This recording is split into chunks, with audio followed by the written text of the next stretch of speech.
and it got to come out.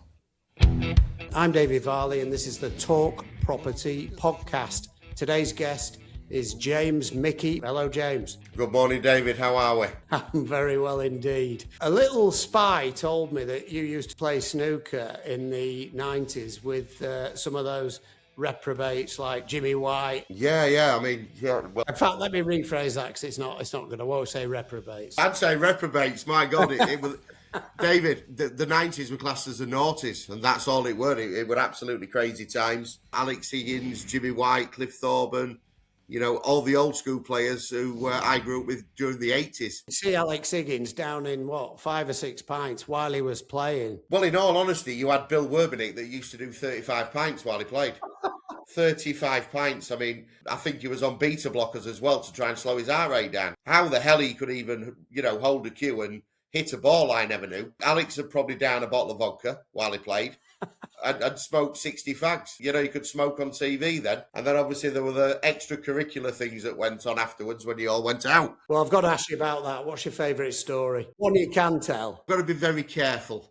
Went down to watch the late, great Paul Hunter, of all people. The Leeds-based lad that died of cancer, tragically, at 26. Very good friend of mine. We went down to watch him in the final of the Benson Hedges Masters. Jimmy White was there, obviously doing a bit of commentary and a bit of work. He says, come on, we'll go round to my mate's house. He's got a birthday party going on. So obviously, I'm a lad. I'm from Pontefract, small town in Yorkshire. We all piled into this minibus as me, Jimmy, Paul, Matthew Stevens, drove up a driveway in Richmond, outside London. Driveway must have been 3 miles long. Turned up at this country, stately manor house to be greeted by Ronnie Wood from the Rolling Stones. He gets around. Unbelievable. With Rod Stewart stood at the side of him. Oh, wow. So it was Rod Stewart's child's party. So obviously a child's party, you say. We go in this house. Everybody's drinking, still rock and roll style, so you know what they're all up to, smoking their wacky-backy type of stuff. And to cut a long story short, we all ended up getting absolutely steaming drunk. Went into the snooker room. Somebody said, anybody know any trick shots? I'd been upsetting Rod all the way through the night as I'm getting more and more drunk. I kept calling his wife Rachel, divorced Rachel 10 years before, and it was Penny Lancaster. So he weren't happy with me. They had a bit of a sing-song. Obviously, in this room that had a TV that just covered the back of the room. I've never seen anything as large in my life. Pissed him off then because I started singing If You Want My Body and You Think I'm Sexy. So that again got his back up. We're then obviously going to the snooker room.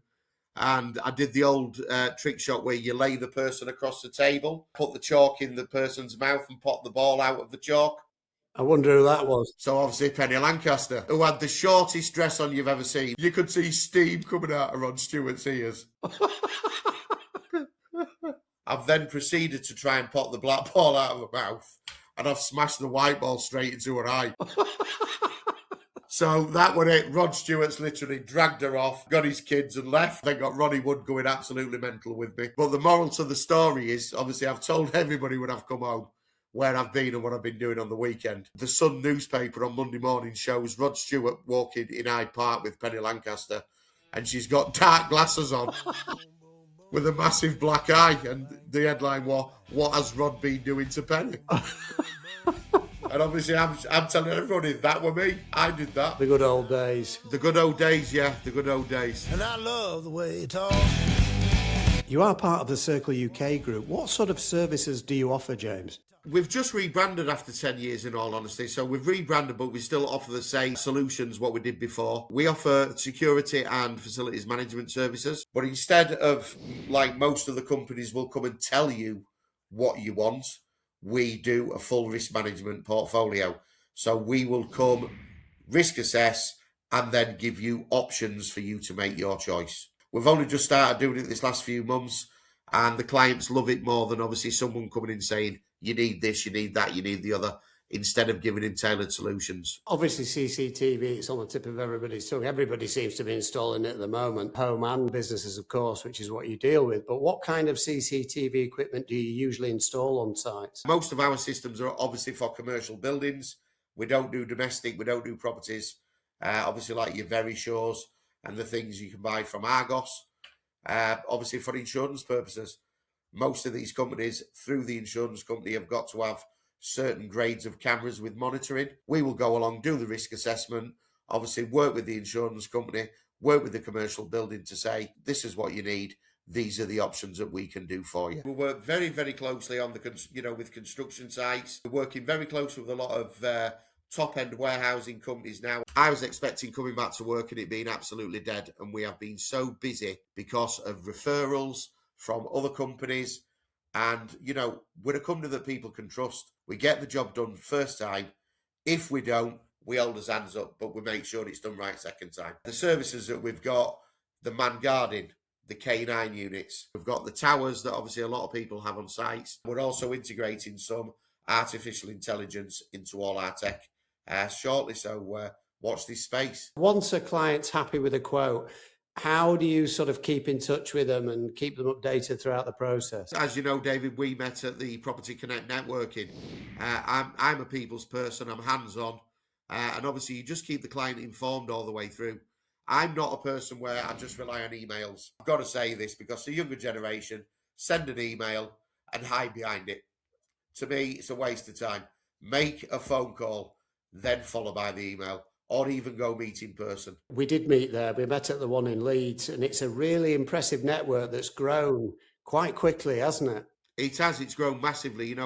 It was quite small when I first started, and then obviously we've grown the Leeds venue to be, minimum 50 people throughout our sectors turning up second Tuesday of each month because we run the events each month. Then growing over to Manchester, and then earlier on this week we've now launched York. So we've now got York coming in February. What I have noticed about Property Connect is, and we've been 3 or 4 times, me and Jan, who's my business partner and wife, and when we've been down there, people are happy to be there. Business cards are flying around the room, but people enjoy it. And they come away with a smile on their face. I think, and there's a lot of people out there who just never get out of the office. Tell us about the Property Connect. How does that work? So Property Connect is for like-minded individuals within the property, construction, cleaning, grounds maintenance, anything to do with facilities, construction, security, to come along, have a relaxed atmosphere of networking. None of these pictures, not sitting down and listening for an hour, 2 hours, to what people are selling from the company. This is old school networking. You come along, you get a free drink, you get your business cards out, and you network how it should be done. Go around the room, speak to as many people as possible. It's the old adage again, David. People buy from people. Sell yourself, sell your company. Don't expect to get work straight away because it just doesn't happen. You've got to build relationships. You've got to build trust. And that's what it's all about with us. That's what we try to do. We try to help each person that comes along. If they come up and say, I'm struggling and I don't know who to speak to, I'm working in this sector, then obviously myself or Alex or Chris will say, well, luckily, there's 3 guys in the room or 3 ladies. You need to speak to so-and-so there, so-and-so there. I'll make an introduction, and then obviously you take it from there. Boom, boom, boom, boom. Bang. So I've got a few questions I want to ask you. Can I ask you anything? Not too personal, David. What's your favourite film? Oh, favourite film? Goodfellas. Yeah, it's a classic, isn't it? Yeah, when he turns around at the table, he's saying, you think I'm a fucking clown or something like that? I'm here to amuse you. Yeah, brilliant. And that, apparently, I was reading about that scene that Joe Pesci had actually seen that in a bar. He'd seen gangsters do it because it wasn't in the script of Goodfellas. And he went to Scorsese and said, let me do this scene with Ray Liotta. It was total, and he said, let me repeat what I saw. It's one of the best scenes in the film, yeah. Terrific. So what is your favourite TV show? Don't say Sopranos. I've been watching that Landman. Absolutely different class. Billy Bob Thornton. And his wife. Yeah, it's like me and my missus. It's like chalk and cheese. 1 minute we're all over each other, next minute we hate each other.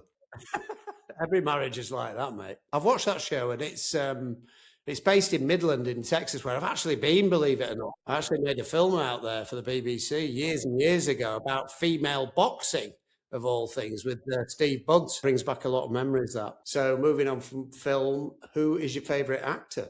God bless, not on this planet anymore, but Sean Connery. Oh, yeah. The greatest Bond, wasn't he? The best Bond ever. Best Bond ever. Nobody beats him. Mind you, Roger Moore was my era, believe it or not.